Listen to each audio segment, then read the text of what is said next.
All right, Shavosai, good morning, good morning. So first, I just really want to begin by once again thanking everyone who helped to make last night's Siyum such a beautiful and meaningful and overwhelming experience. A true Kavod Torah, Simchas HaTorah, and I hope that we all emerge from it feeling like we're really part of something very special. I mean, part of something very special and part of being such a beautiful chevra, being part of something very special and being part of a movement of Talmud Torah. I realized that there's one person I neglected to thank last night, which was, and we thank him at every single siyum, which was the Lubliner Rav, Rav Meir Shapiro of Lublin, who of course, again, as the father of the Daf Yomi, and a man who I've said many times did not merit to have his own biological offspring, yet each of us who learns the Daf has the opportunity to be one of his spiritual offspring. The Lubliner Rav has given us so much in our lives by having us do a blot of Gemara each and every day. For that, our lives are enriched, and Emir Hashem, his neshama should have an aliyah. So I will say, let us begin. I want to begin by thanking our sponsors for this morning's shir. To thank our Talmud Torah sponsors, Shmuley and Libodinovitz, for dedicating the shiurim this month in the schus of an aliyah for the neshama of Shmuli's father, Harav Peretz Avram ben Benyamin Moshe Zichrono Livracha. Our week of learning sponsors, Ira and Miriam Grossman, in memory of Miriam's father, Aryeh ben Moshe. Our Daf Yomi sponsor, Michael Judelson, in commemoration of the yahrzeit of Perry Judelson, Zichrono Livracha, and Linda and Michael Elman, in the merit of, or I should say, in commemoration of the yahrzeit of Rav David Lifshitz, Zecher Tzadik Livracha, the Sovalka Rav, whose yahrzeit is today. We hope that in the merit of our Talmud Torah, all of the neshamas will have an aliyah and the families a nechama. I will say with that, let us begin. Shechianu v'kiyimanu v'higyanu lazman hazeh. Today we have the opportunity, no, not the opportunity, the privilege, and not just the privilege, an overwhelming, magnificent privilege to begin Maseches Kesuvos. Kesuvos is an incredible Masechta. Kesuvos is known as Shas Katan. Small Shas. Why? Because Hafach ba v'Hafach ba dekula ba. Anything and everything that you want to find in Torah, you will find in Kesuvos. So many different topics, many different subjects. Halacha, Hashkafa, Agarata, incredible sugyas. It's all here. It's all here. So this is a really very, very, very exciting Masechta to begin. And I have to tell you, it is so beautiful. First of all, it's beautiful to welcome back some old faces who were here for previous Masechtas and now are back, Baruch Hashem. Schus to welcome new faces. And I will say with that, let us begin. Daf Beis Amud Aleph. Besula Nises Liyom Aravi. A Besula gets married ultimately on a Wednesday. Now, if you look at Rashi says over here, Takanas Chachomim Hi Shetinase B'Revi'i B'Shabbos Kidin Farish Taima. So ultimately, again, we're going to see the concept. Now, again, like every Mishnah, we'll talk about the concepts, and then Amir Hashem will delve into them in the Gemara. So Besula also refers to, again, literally translated a virgin, a woman, first marriage, who's going to get married. There is a Takanas Chazal, that she should get married on a Wednesday. The almana, the yom and almana, a widow. Then I will say, we'll see ultimately again if widow means dafka widow, or perhaps widow means what? Widow means what? Anyone who's not a first marriage, and any second marriage and beyond, should get married on a Thursday. Why? What's the pshat? And I will say, this is going back on Besula. Shepamayim b'Shabbos batei dini yoshin. Because for 2 days out of the week, Beis Din sits in session, ba'ayaros, in the cities, b'yom hasheni u'b'yom hachamishi, on Tuesdays and Thursdays. So what's the pshat? What does Besula go? Sorry, Mondays and Thursdays. Excuse me. What does Besula getting married on Wednesday have to do with Beis Din sitting in session on Mondays and Thursdays? Shem hayelo tainas Besulim. If ultimately after getting married, a man has a claim against his wife that she's not a Besula, Hayamashkim lebezdin. The next morning, in other words, if they're getting married on Wednesday, he goes ahead and sees that she's not a besula. Ultimately, he's able to take the matter to Beis Din on Thursday. So we'll say, let's take a look at Rashi over here. Says Rashi b'sheni v'chamishi. So first of all, Rashi says achos me'eser takanos shetikein Ezra babakam parak meruba. So we'll say this concept that Beis Din would sit in session on Mondays and Thursdays was one of the takanos of Ezra, one of the enactments of Ezra, 10 takanos. We're actually going to talk more about this later on in the Gemara. So so why did Chazal institute that a Basula should get married on a Wednesday? Listen to this. Because this way, like this, couple gets married on Wednesday. Ultimately, they consummate their marriage Wednesday night. If there is a claim from the husband against the wife that she's not a besula, so what's the halacha? Yashkim lebeis din be'od ka'aso alav. Ultimately, again, this way, Thursday morning he'll wake up and what? Go to Beis Din. Now, why Thursday morning? Because Thursday morning he's still upset. Now, both just understand, what does it mean he finds that she's not a besula? What does that mean? So what's the concern over here? The concern was adultery. Remember again, halacha l'maisa, we're going to see actually in today's daf that there was often up to a year between erisin and nisuin. Eris and nisuin. Once a woman has erisin, again, which we'll discuss these stages, halacha l'maisa, she's a married woman, which means if she has a relationship with another man after erisin, even though after erisin, what's happened? We've seen enough to know that halacha l'maisa, the man has given the woman an item of value. They are not yet living together, but they're married. So if she were to go ahead and have a relationship with another man, that is adultery. So the concern over here is, if Reuven marries Rachel, we can't get away from Reuven and Rachel. They're coming with us from Yavamas to Kesuvos now. So right, if Reuven marries Rachel, he thinks that she's a basula. They get married. It turns out she's not a basula. He doesn't know what's going on over here. What happened? Now, both said there could be many explanations for her not being a besula, or at least not having the physical signs of besula that don't have to do with adultery. We'll talk about that in the Gemara. But Lamaisa, again, at first blush, we're wondering what exactly happened over here. So this is, look at the lashon of Rashi, it's fascinating. So therefore, the Rashi explains that Chazal said, get married on a Wednesday. This way, if he doesn't find besulim, ba'od ka'aso alav, while he's still upset, ultimately, again, he'll go to Beis Din. We'll say, why? Otherwise, what are we concerned about? You see, if Beis Din is not open the morning after he gets married, what are we concerned? What are we concerned about? Says Rashi, he'll calm down. Now, both say, I want to point something out. Normally, calming down after you get angry is a good thing. Right? That's what we aspire to do. Here, the concern is that something may have happened. Something illicit and illegal may have happened. And ultimately, again, you cannot go ahead and afford for the husband just to overlook this. This matter has to be dealt with. I'll just point out 3 incredible lessons just from the opening statement of the Mishnah. Lesson number 1 is that sometimes new beginnings are difficult. Here's a good example of one, right? So it's important to expect turbulence with any new initiative in life. We often look at turbulence as a sign that something's wrong. I've gone down the wrong path. I've chosen the wrong way. Again, how does our Mishnah begin? Why? Because marriage or any other new life thing sometimes encounters speed bumps. And it's important to understand that. Lesson number 2. I will say a person has to make sure that they do not become dulled to the negative things in life. I will say, I'll give you an example of this, and then we're really gonna, because I was Makabel Yankees most of last night about Ahmed Bays, right? So we're gonna spend. Thank you, and thank you for doing it, Barabim. I appreciate that also. Right? So we're gonna. So I'll just mention this, which is always like, I'll tell you where this happens.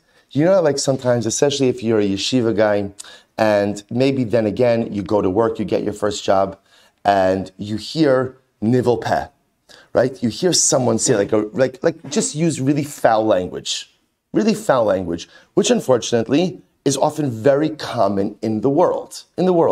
What's your first reaction? Like I worked in accounting for a couple of months, and I walked into an orientation. And I thought I was in a bar. Literally, I could not. This is how this is how people talk. This and it was just like, whatever. Yeah, you got it, right? It's wild. It's absolutely wild. But something amazing happens, which is the first time it's shocking, the second time it's jarring, The third time, it's upsetting, right? The fourth time, it's annoying. And the fifth time, you don't even hear it. It's the nature of being exposed to negative influences. Now, what happens is over time, my sensitivities drop. And over time, I'm not as spiritually alert to things as I once was. I will say it's incredible what Rashi's saying over here. Over here, what's the concern? What's the concern? That if the basula gets married on a Tuesday, he sees she's not a basula. So what happens? But Payton's not open until Thursday. So what are we concerned about? We're concerned he's just going to kind of like calm down.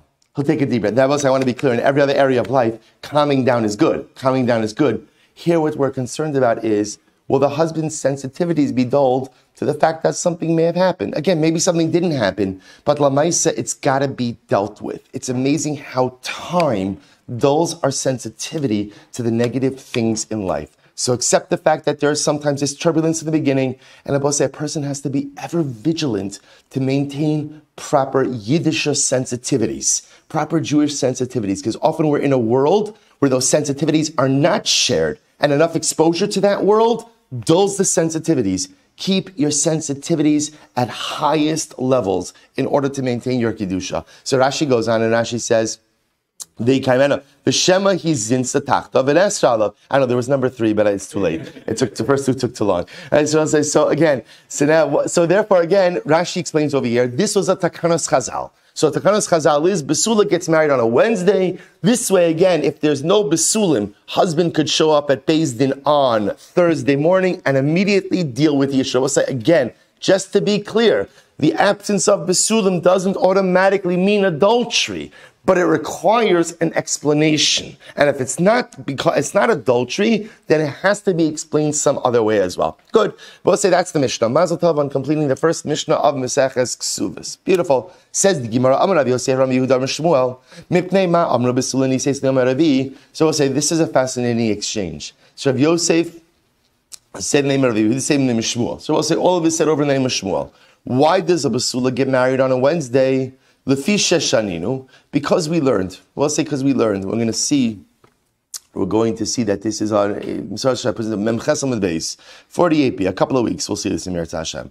I'm sorry. Lefisha shaninu, because we learned. Higius man velo nisu. Ochlos mishulava ochlos betruma. Shabbos said this is a fascinating case. Take a look at Rashi again. He gias man velo nisu. The kamam parak afapi tnan nosil besula shnima sar chodesh mishatava habal vehizir ala nisun lefarnes asabay tachshitin ulefarnes ulaamana sheolumana shloshim. So let's listen to this. I alluded to this before. So it used to be that common practice was as follows: as soon as a couple got married, the kala would, for a besula, would be given 12 months to ready herself for marriage. 12 months. That was the established time frame. 12 months. Now, what would she do during those 12 months? Rashi already alludes to it over here. What would she do? She would go ahead and get herself ready with her tachshitin, her jewelry, everything else. Fine, 12 months. Now, both say, once 12 months elapses, the husband has an obligation to marry her. To now finish, do nisuin, to finish. To which says, what happens if a year goes by and husband doesn't marry her? Now we'll see why that is. Let's say he doesn't marry her. What's the halacha? Ochlos mishalova, ochlos betruma. So we'll say at that point in time, if he does not yet marry her, he assumes the responsibility for her support. It's fascinating. See, even though they have not yet had nisuin, but lamaisa, if a year goes by, he has not married her, he assumes responsibility for support. We'll say to the point that what? To the point that halacha l'maisa, if he's a Kohen, she could begin to eat truma. Now I will say, remember again, we learned this in Yevamis. At what point in time, technically, can the married woman begin to eat truma? At what point in time? Erusin, excellent, right? Erusin, really. So why did Chazal say an arusa can't eat truma? Right? There are two possibilities, but we go with the possibility of the concern that maybe she's going to take it back to her father's home. Right? She's not living with her husband. She's going to take it back to her father's home. But midoraisa, once a woman has erusin, she is permitted to go ahead and eat truma. So therefore, again, the Gemara says over here, if a year elapses and he doesn't marry her, he assumes financial support. Plus, if he's a Kohen, she can begin to eat truma. So the Gemara says, listen to this. So also listen to this. What happens if the year falls out on a Sunday? So right, Ruvain does Erusin with Rachel. Good, Mazel Tov. They said a year from now for the Chasana. So now what is the Gemara teaching me? That if a year comes and year goes, Halacha Lamaisa, again, he has to support her. What happens if the year falls, the anniversary of Erusin falls out on a Sunday? Then I will say, what's our problem? What's our problem? The Mishnah has just said, Besula Niseis Liyom Revi, that a Besula has to get married on a Wednesday. But now a year has gone by and it's Sunday. What's the halacha? So you might have thought that even if the anniversary of Erusin comes out on a Sunday, now if he doesn't marry her on Sunday, he has to assume financial responsibility. No. Lekach Shanino, Besula Niseis Liyom Revi. Therefore, again, our Mishnah says, a Besula gets married on Wednesday. So I will say, so what that means is, if the anniversary of Erusin falls out on Sunday, husband doesn't have to assume financial responsibility for his wife until when? Until when? Wednesday. In other words, if he fails to marry her by Wednesday, then even though they haven't yet had nisuin, halacha l'maisa, he has to support her. Then I will say, here is the problem with this. So just to understand before we get to the problem, let's just understand what Shmuel just did. Shmuel just combined two concepts, right? Shmuel said, here's his question. Why does a basula get married on Wednesday? What's the importance of that halacha? And what he says is the importance of that halacha is something we're going to learn a Mishnah later on, where we talk about the idea that if a year goes by after Erusin, and husband hasn't done nisuin, he has to assume her financial responsibility. You might have thought that if the anniversary falls out on a Sunday, and he fails to marry her on a Sunday, he assumes that financial responsibility as well. Kamash Malon, Besula Nisis Liyom Revi. No, if the anniversary falls out on a Sunday, he actually gets a couple of extra days, and he won't be on the financial hook until Wednesday. Says the Gemara. I'm going to say it doesn't make any sense. Mari Davram. So we'll say, literally again, by the God of Avraham. We'll say the God of Avraham is like a lashon that's used when someone is so profoundly bothered with a question. I would say I actually saw that the Sasemis brings down, why is it called Mari Davram? I will say Avram Avinu was the one in the world who asked the most burning question. What was the most burning question? He says, who runs the world? There has to be someone who runs the world, right? That was the question that bothered Avram Avinu to no end, that ultimately led him on his path to the Ribono Shel Olam. There must be a Balabira. There must be a master over the tower. Who runs the world? So the Sasemis brings down that when someone asks a question and they say, Mari Davram, by the God of Avraham, they mean like they have like such a big question on this. So Rav Yosef says, Mari Davram, Tali Tanya B'delo Tanya. I don't understand. Shmuel, what are you doing? You're going ahead and ascribing, literally again, a reason for something based on a reason given for something else. Or literally translated, it means you're giving a reason for something that has a reason that doesn't have a reason based on something that does have a reason. Let me just tell you what Shmuel's question is, then we'll see it. We'll say, here's what Shmuel's bothered by. Shmuel says, here's what Rav Yosef is bothered by. Shmuel is trying to say the reason why a basula gets married on Wednesday is why, or the reason the Mishnah says a basula gets married on Wednesday is why, according to Shmuel, to teach me about support, right? This is Shmuel's idea. The point of the Mishnah over here is a basula gets married on Wednesday to teach me that if the Erusin anniversary falls out on a Sunday, he's not held financially accountable until when? Until Wednesday. Comes on Rav Yosef, what are you talking about? Our Mishnah tells us why we get married on a Wednesday. And it has nothing to do with support. What does it have to do with? Beis Din. So what's going on over here? To which the Gemara says, one second. Hi Tanya, so the Gemara says, Hi Tanya, Tali Tanya, Bidelo Tanya. You're going ahead and taking something that has a reason and using it ultimately to explain something that doesn't have a reason. Now the Gemara says, what does that mean? Hi Tanya, Lo Tanya. Which of these concepts is explained and which is not explained? Hatanya v'hatanya. Both of these concepts are explained. In other words, we're working with two concepts over here. Concept number one is the concept as espoused in our Mishnah, that a basula gets married on a Wednesday, so that if there is a tainas basulim, her husband could go to Beis Din on Thursday. And also the next Mishnah, another Mishnah on Mem Chesam and Beis, also talks about a reason, namely that Allah L'maisa, you have 1 year to get married, and if you don't go ahead and finish nisun within a year, you assume financial responsibility. So we have two concepts, both with their reasoning.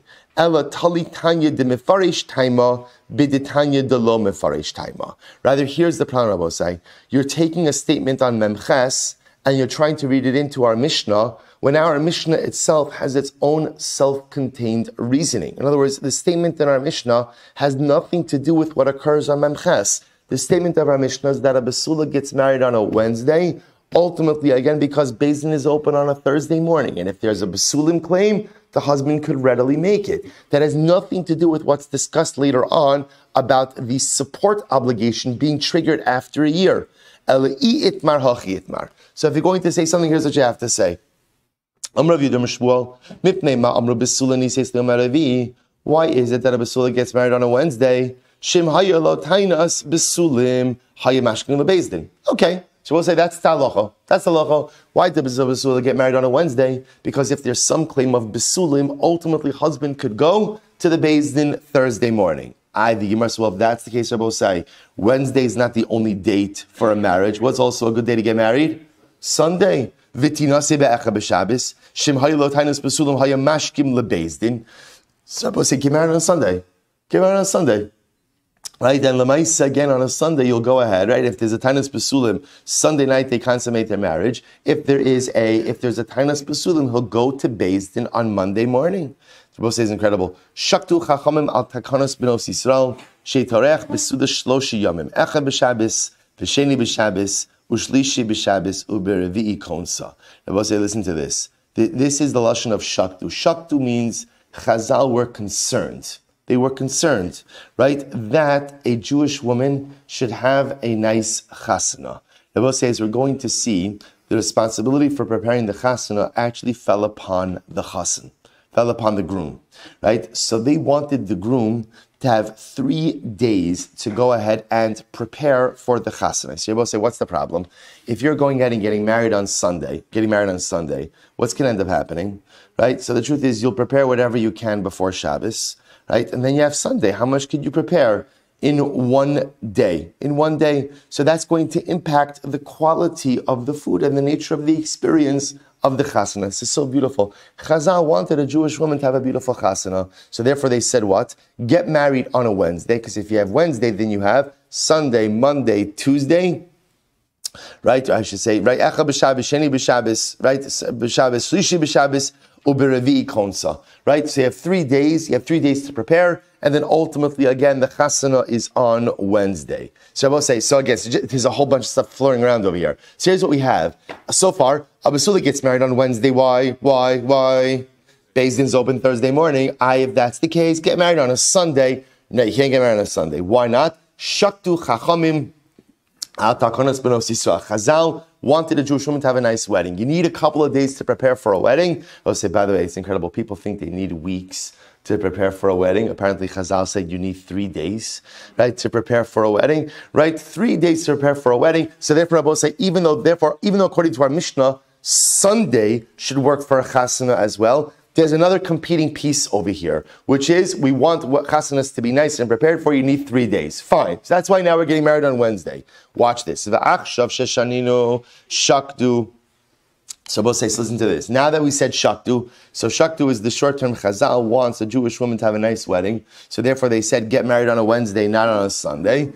Osa sheshaninu, that which we learned on Memches. Higias man velo nisu ochlos mishlova ochlos betruma. I will say, remember again, that's which we learn later on. That's what? A man has a year. I should say, a woman has a year to prepare for marriage. If after a year comes and husband doesn't do nisuin, what's the halacha? He has to support her.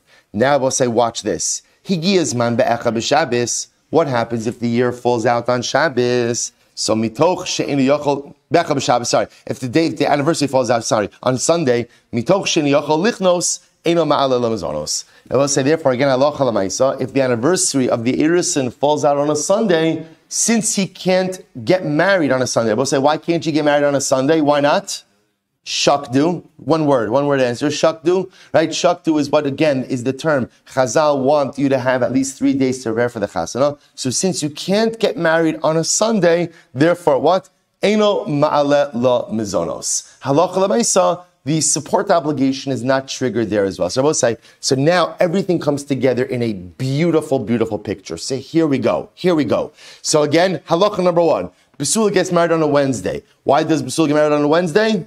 Beis Din's open Thursday morning.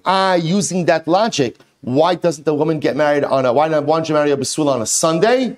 Shaktu, right? Shaktu, good. So now that I have this model, this is very important because now a third halacha. What's the third halacha? And I will say, by the way, we're going to have, I realize I didn't put out, we don't have Kesuvos notebooks. Okay, Meretz Hashem, we'll get Kesuvos notebooks. So I will say it's kedai to just for the chaver that's new and for the chaver that's not new to write down or to take notes somehow of these concepts. These are things you remember daf to daf. So we'll say now third concept comes along. What's the third concept that comes along? Halacha l'maisa, woman has 1 year after Erusin to prepare herself.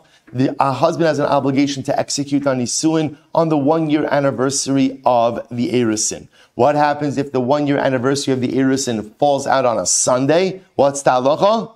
No support obligation until when? Until Wednesday. Beautiful. We'll say now we just rounded it out. We'll say now we're going to take a little bit of a detour with a fasting halachic discussion. So I will say, so again, kind of seizing on the concept that halacha l'maisa, if the anniversary of the Erusin falls out on a Sunday, even though now a year has elapsed, the support obligation is not triggered until Wednesday. Why? Because Chazal don't want Ruvain marrying Rachel on a Sunday. Okay, that's Chazal don't want it. So watch this. Lefichach. So now we have a lefichach. Therefore, chalahu osha chal sehi. Let's say Ruvain gets sick. So now it's the 1 year anniversary, right? 1 year anniversary. Let's make it easy. So the 1 year anniversary of Ruvain and Rachel's Erusin, Mazel Tov, on the anniversary of your Erusin is falling out on a Wednesday. Let's keep it easy. We'll say Ruvain is sick. And he can't get married. Or Shechal Sehi, right? She's sick. Rachel's sick. Oh, Shepir Sanida. Or she becomes a Nida. And I both say, this is going to be very interesting because you look at this and you say to yourself, Shepir Sanida, therefore what? What, a woman can't get married when she's a Nida? So again, we're going to discuss that. This is actually the source of an incredible machlokes rishonim about the concept of chupas Nida. Does chupas Nida work? Does it not work? Again, we're going to discuss. So don't worry about Nida right now as much. Just for now, for our purposes, let's group Nida together with choli, together with illness. Let's just call it extenuating circumstance, right? So now what happens? The year elapses, he becomes sick, she becomes sick, she becomes either what's the halacha? Eino ma'alala mazonos. Therefore, what do you see from here? That halacha l'maisa, if there's an extenuating circumstance that prevents them, which prevents them from getting married, what's the halacha? So the support obligation is not triggered. Then I will say, where does the Gemara get that from? Because the Gemara assumes, just like if the 1 year anniversary falls out when? On a Sunday, the support obligation is not triggered. Why? Because Chazal don't want you getting married on a Sunday. So you see from here that halacha l'maisa, anytime there's some external extenuating circumstance preventing you from getting married, halacha l'maisa, the support obligation is not triggered. So okay, what's true for Atakanas Chazal will also be true for a personal ones. So now, Ruvain's sick, Rachel's sick, they can't get married, their support obligation should be deferred as well. To which the Gemara says, others don't say this as a statement, but rather ask this as a question. Chalahu mahu. They will say, so what's talacha? So some ask a question, not as a statement, the alternate version. The anniversary of the Erusin comes about and it falls out on a Wednesday, and now Ruvain is sick. So he can't come to the chasana. So does he have an obligation to go ahead and support her? What's that halacha? Hasam. Shabbos say Hasam means in the case where the 1 year anniversary falls out on a Sunday, taimamai mishum da'anis. Shabbos say again, if the 1 year anniversary of the Erusin falls out on a Sunday, again, Chazal don't want Ruvain getting married. So he's not going to get married.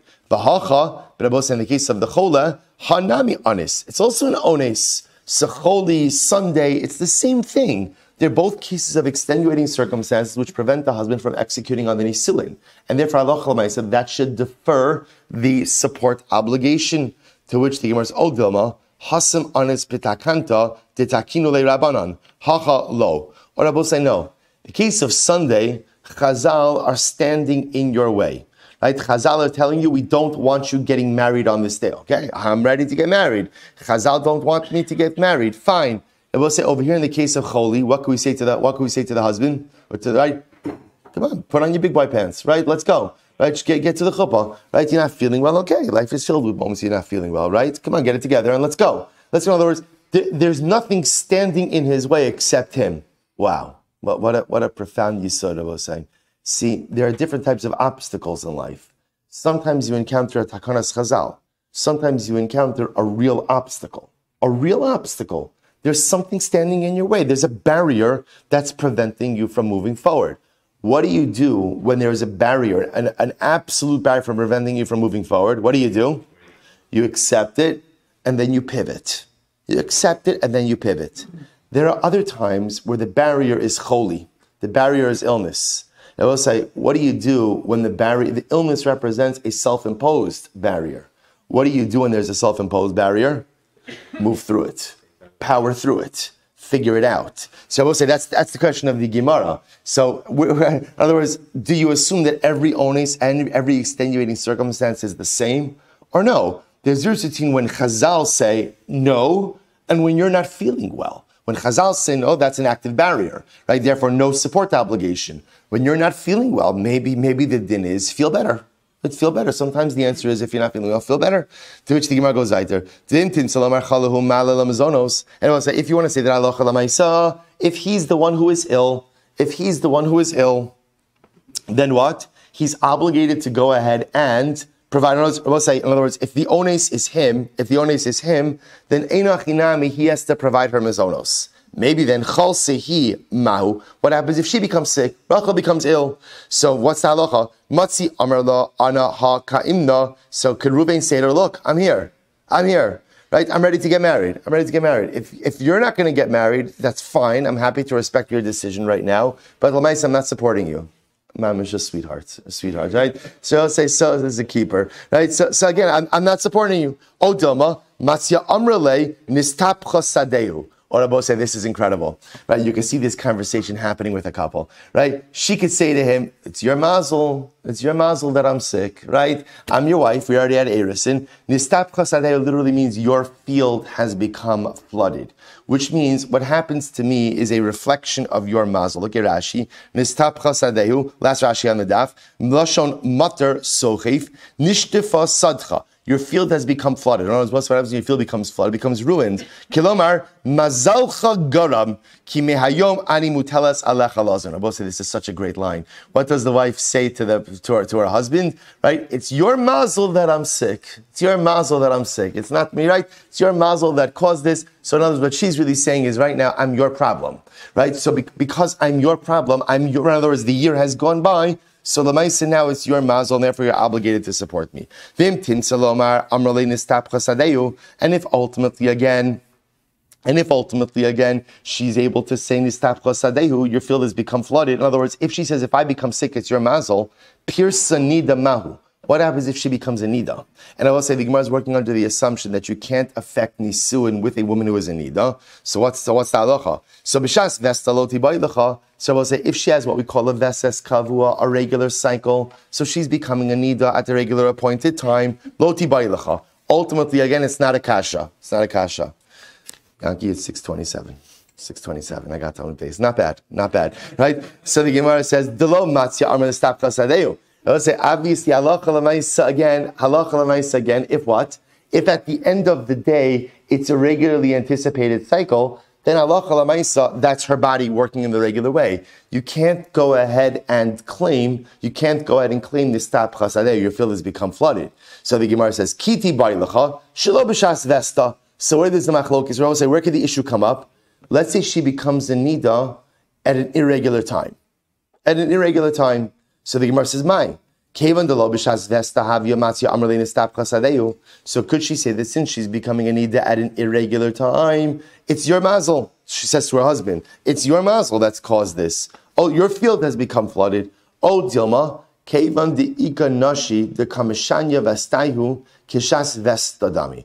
Or Rabbi say, do we say that? No, that halacha l'maisa, since there are women who have irregular cycles. Others will say, it is regular to be irregular. In other words, it's common that a woman has an erratic cycle, an irregular cycle. Kishas vesta dami. In other words, that's considered to be a normal occurrence. And she can't claim nistap chasadeu. So I will say, see here what the shaila is over here? The shaila is in all of these cases. So here's what I know. I will say, it's always good to kind of operate. What do we know? What do we know? What I know is that if the 1-year anniversary of their erisin falls out on a Sunday, what's the halacha? What's the halacha? Right? There is no financial obligation that is triggered. It's pushed off until when? Till Wednesday. That's why? Because there's a takanas chazal that is preventing Ruvain and Rachel from getting married. What's interesting now is, can we take that concept and apply it to any other extenuating circumstance that prevents the marriage from occurring? So do we say that whenever there's a roadblock, an extenuating circumstance that prevents Reuven and Rachel from getting married, that defers the financial obligation as well? So again, examples of roadblocks: he gets sick, she becomes an Ida, but then you get into details. Regular cycle, irregular cycle. So that's the fundamental shaila. Can I take the concept of Yom Rishon and apply it to these other cases where there are extenuating circumstances preventing the couple from getting married, and say, just like if it falls out on a Sunday, ultimately, again, the financial obligation is deferred until Wednesday, so to any time there is an extenuating circumstance preventing Reuven and Rachel from getting married, that defers the financial obligation until couple is able to marry. So what's the answer? To which the Gemara says, I'll just mention, it's interesting to note that the wife says, when she says she gets ill or she becomes an Ida, nistapcha sadehu. Nistapcha sadehu. So I will say your field has become ruined. So she's referring to herself as a field. She's giving the metaphor as a field. I will say it's very interesting to think about the field as a metaphor for marriage. Because I will say, what's the chap with the field? What's the chap with the field? The amount of effort you put in to taking care of that field is going to determine the output of that field. And I will say, what an incredible metaphor for marriage. See, the problem is often when it comes to shalom bayis, a spouse, people are looking to see what the other's going to do. What's the other's going to do? We'd have shalom bayis, we'd have a good marriage if you would only do this, and that. That might be true. But lamaisa, the first question a husband has to ask himself is, what am I doing to take care of the field? What am I doing to take care of the field? Because if the field is overgrown, right, and if the field is neglected, and the field doesn't get enough attention, and the field is not watered, and ultimately the field is not cared for, then lamaisa, the field produces nothing but negativity. But if a husband, if a wife are willing to invest, are willing to plow, to farm, to water, to take care of the field, then ultimately the field of marriage could produce the most beautiful peros. So the Gemara says, Pashat Rav Achai. So Rav Achai comes along and he says like this. He wants to answer the kasha. What's the kasha? Higiyaz man velo nis'u ochlos mishlava ochlos betruma. So we'll say it's very interesting. So what did we say? What did I say before? Bless you. Higiyaz man velo nis'u. If the time came, velo nis'u.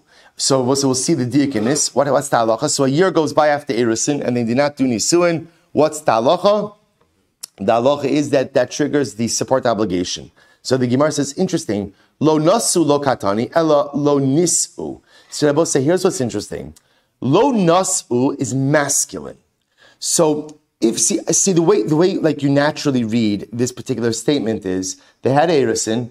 If a year goes by and husband doesn't marry the wife, because I will say, remember again, generally marriage is husband driven. So if the year goes by and husband doesn't marry the wife, he has a support obligation. The Rav Acha comes along and says, it doesn't say lo nasu. It's not masculine. It's lo nisu. And Rashi points out over here, ela lo nisu, hein lebailim tala kava benashim. Rabbi say nisu also means feminine. Also means feminine. Shabbos say the way to read this brisa, therefore, the way to read this mission, is if a year goes by and also she doesn't marry him, ultimately, again, the support obligation is triggered. So the Gemara says, what's the case of she not marrying him? So the Gemara says, Elo nisukatan, hechidami, what's the case? Idekama akvan inhi amai ochlos mishlava ochlos betruma. Now, if the wife is coming along and saying, I don't want to get married, right? So in other words, if a year goes by and she says, I'm not ready yet. So we'll say, if she's claiming she's not ready yet, then what? Then what? Why should the husband have a support obligation? Ella, what's the case? Ella lav de isnis ki hai gavna. Rather, it must be, Rabbi say, the case of lo nisu, where she did not marry him, but yet there's still a support obligation that's triggered as where? In a case of ones. Rabbi say, what's the case of ones? She gets ill. She gets sick. She gets sick, right? So a year goes by, husband is ready to go ahead and marry her. What happens? She ultimately is sick, and therefore she can't get married. What's the halacha? The Mishnah says, V'katani, ochlos mishalova, ochlos betruma. So Rav Achai says, you see from here that halacha lemaisa, if there is an ones that is triggered by her inability to get married, the support obligation still kicks in. Right? Again, higiyazman velo nisu. If a year goes by after erusin, ultimately again, and they did not marry, ochlos mishlava, ochlos betruma, she is supported. So I will say, you see something very interesting. So according to Rav Achai, what the Mishnah is going to teach me is like this. While it is true that if the year falls out on a Sunday, right, ultimately again, Takanas Chazal prevents you from getting married on a Sunday, and therefore support obligation is not triggered until when? Until when? Until Wednesday. But halacha l'maisa, if the year anniversary comes, let's say the year anniversary falls out on a Wednesday, but she's sick, she can't get married, the support obligation is triggered. You see from here that if she has an ones, if she has an extenuating circumstance which prevents her from getting married, support obligation still kicks in. Amar Rav Ashi says no. Amar Rav Ashi, the olam emelacha, I would tell you, kol onsa lo achla, in reality, any ones. They both say the only time, right? Any ones, she's not going to get support, right? So in other words, say, if halacha l'maisa, she's sick, the year goes by, she's sick, ultimately, again, there's no support obligation that's triggered. So I will say, what's the case? The case is where a year goes by. So I will say, so again, according to Rav Ashi is coming and arguing. Rav Ashi is saying that if the year goes by, he's ready to get married, and she says, I'm sick. He says, okay, I'm happy to wait for you, but there's no support obligation because you're the one preventing us from getting married. So said comes on Rav Ashi. So I will say, so ultimately again, so when is there a support obligation triggered, even in a case of ones? When he gets sick. Or he has an ones. Obedinu, watch this. Obedinu di by leila misni lo nasu. It really should have said lo nasu, right? Which means the masculine as well. It really should have said lo nasu. Va'aydi de tana reisha bididoi, tana nami seifa bididoi. But I will say, since the first Mishnah was quoted in the feminine, so too we use the feminine form of nisu as well. But don't be medayik in that. So Rabbi say, fundamental machlokes, Rav Ashi and Rav Achai. When there is an ones, ultimately again on the part of the woman, does that trigger a support obligation? Rav Achai says yes. Yes, if there's an ones, she still gets support. Rav Ashi says no. But Rabbi say what everyone seems to agree with is what? That if the ones is mitzad the husband, right? If the husband has an extenuating circumstance which prevents him from getting married, what's the halacha? The support obligation is triggered. Rabbi say, how do we paskin? Because this is incredibly important. How do we paskin halacha l'maisa? Rabbi say, again, here's what we have so far. So let's go through what we've got. We've got number one, Basula gets married on a Wednesday. Why? Beis din, right? We also know Basula doesn't get married on Sunday. Why? Shaktu, right? Now I will say the question is, what about onsin? What happens if an oni situation arises which prevents the couple from getting married? Is the support? I'm sorry. One more halach. We also know that after erusin, a woman is given 1 year to ready herself for marriage. If after the year comes and they don't get married, husband has a financial obligation to support her. She even needs truma. The shaila is, what happens if the year goes by, they don't get married because of an ones? His ones, her ones, what does or what doesn't trigger the financial obligation? So Rabbi say, here's the halacha. In Hilchos Ishus Perek Yud, halacha Yutes in the Rambam. Higiyaz mach nasnu leish v'lo nasa, nischay b'mzono se'af api shelo kanas. Rabbi say, if the year lapses, and husband did not yet marry the wife because of his ones, ultimately again, he is chayiv to support her. So Rabbi say, so again, now the case over here is, right, v'lo nasa. Shouldn't say ones. Year goes by, he did it right, he didn't marry her, is chayv to support her. Again, if the year falls out on a Sunday, or on a Friday, ultimately, again, he has no, we defer the support obligation. Now watch this. V'chenim chalahu, o he, o shepir sanida, kishegia hazman eno ma'ale la mezono. So Rabbi say, the Rambam paskins, that halacha l'maisa, the presence of any ones, his ones, her ones, ultimately, again, defers the support obligation. That's how the Rambam paskins. Any ones defers the support obligation. Beautiful. Let's go weiter. Says the Gemara, this is great. So wow. Here we go. I was saying. Here we go. I was saying. Here's what's interesting. We were just speaking about the idea that halacha l'maisa, and we just saw in the Rambam that if there is an ones, right, an ones situation, ultimately ones defers the financial obligation of the husband towards the wife. Comes along Rava, and Rava says, by Gittin, it's not the case. Meaning what? Alma kasava Rava, ein ones begittin. They both say there is no claim of extenuating circumstances when it comes to a get. So what's the case? I'll say, here we go. No claim of onsin by a get. Where does Rava know this? That ein, or we'll say, and this is the phrase, ein ones begittin. You can't claim extenuating circumstances when it comes to a get. What's the case? So I'll say, here we go. Disnan, if halacha man gives his wife a get, he's going away, right? He's leaving. He goes away, and he says, this is your get, if I don't return within 12 months. And I'll say, what happens? And he dies. He dies within the 12 months. What's the halacha? Ain't no get. It's not a get. Then I will say, the reason it's, why isn't it a get? Why isn't it a get? Because he's dead. Right? L'maisa, again, remember, ein get la'achar misa, which you cannot deliver a posthumous get. Right? You can't go ahead and do that. So if he died within the 12 months, it's not a get. To which the Gemara says, Meisu de eno get. And I will say, interesting enough, if he's dead, it's not a get. Hachala, I will say, watch this. What happens if a man gives his wife a get, and he says, listen, this is your get if I don't return within 12 months. And what happens, I will say? He gets sick, and he's bedbound. Right? And as a result, he can't make it back. What can you infer from this Gemara? What can you infer from the Mishnah? The Mishnah, right? The Gemara says, Meisu de eno get, hachala harei get. But I will say, ultimately, again, if he was sick and unable to come back, what would happen? The get would still be chal. And I will say, what do you see from there? Ein ones begittin. The husband could claim, what do you mean I'm sick? What do you want from me? I would come back. I'd love to come back. I want to come back. I'm bedbound. You see from here that's what? That Allah Chalamaisa, the taina of ones, doesn't remember. We say to him, Reuven, you back, you're not back.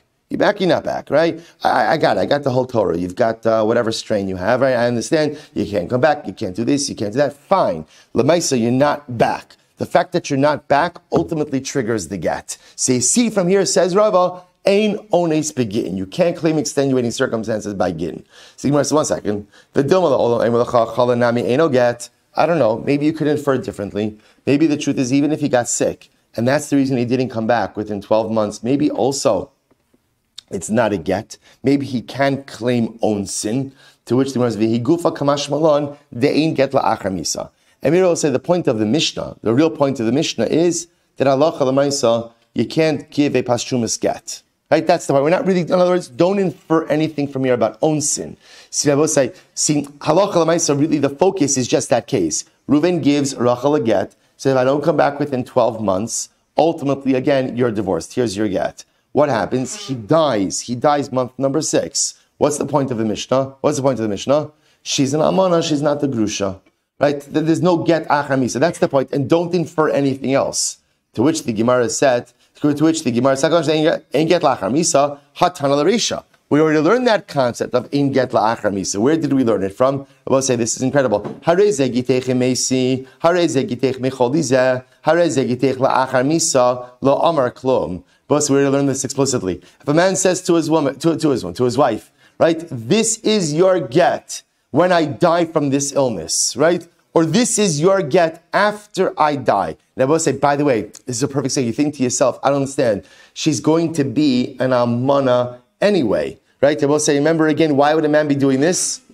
Yibum, right? He does not want her to have to deal with the yavam. So he's trying to do a nice thing. After I love you, I don't want to be divorced from you. So this is your get after I die. What's the halacha? I will say in all of these cases, lo amar klum. At the end of the day, it doesn't work. I will say, why doesn't it work? Because there's no such thing as a post-death get. Now we'll discuss ways to structure this, but there's no such thing. So we'll say, so again, we already learned that halacha explicitly. To which the Gemara says, Dilma lafoki mid Rabbeinu.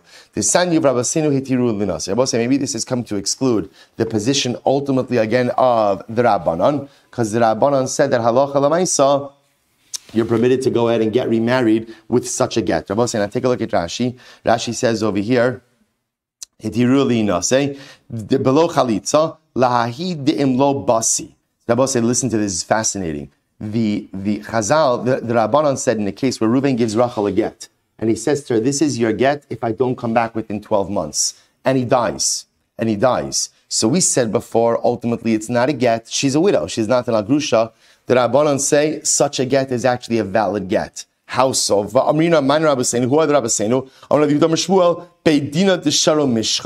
Ultimately, again, this was the same Beis Din that permitted the use of the olive oil of idolaters. Rabosai, there was originally again a halacha that said you can't use the oil, the shemen zayis, right, the olive oil of a nachri, of an akum, and they dialed that back. We'll get into that why. There's Gemara Masechus Avodah Zarah. So Rabosai, so why would the Rabbanon allow this get to be used? Savarlek Rabbi Yossi, Da'amar Zmano Shel Shtar Mochiach Halav. Ultimately, again, because they hold the Rabbi Yossi, Rabbi is fascinating. Look, Rabbi Yossi, that ultimately the date in the get shows you what his intention is. Rabbi said, listen to this. Fascinating. When Reuven goes away, he goes overseas, he says to his wife, if I don't come back within 12 months, ultimately, again, this is your get. Rabbi said, he dates the get. When you date the get, what's Reuven's kavanah? Now, we'll see, Zman, you always have to date a get. But the Gemara says, what's the kavanah with the Zman? The kavanah is a retroactivity clause. That's what he's doing. What he's saying is, if I don't come back after 12 months, this get is chal as of when? As of the date in the get. I will say, based on that, halacha l'maisa, even if Reuven dies sometime during the 12 months, if he doesn't come back after 12 months, I will say, what's the halacha? The get is retroactively chal from the date that is in the get. And this is not considered to be what?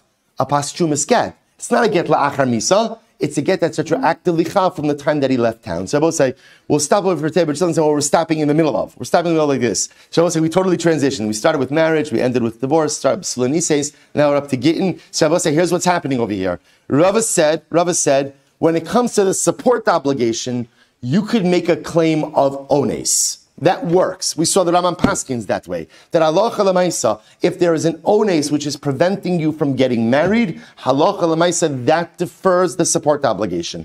Rava comes along and says that might be true by support obligation. It's not true by get. There is no claim of onsin by a get. What we call ein ones begin. So if you don't fulfill a Tanayan get because of an onus and extenuating circumstance, we don't care about that. We throw out such a claim like that. We thought that we had the source of Rava's statement. We don't yet have it. And Meretz Hashem, in tomorrow's daf, we'll see where Rava gets this concept of onus begin. Rabosai, Mazel Tov on the haschala of Maseches Kesuvos. Shkoyach.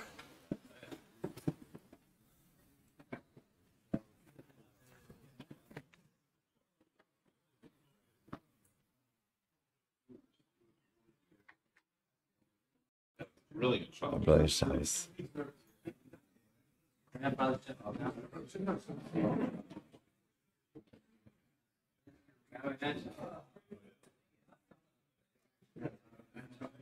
Sure.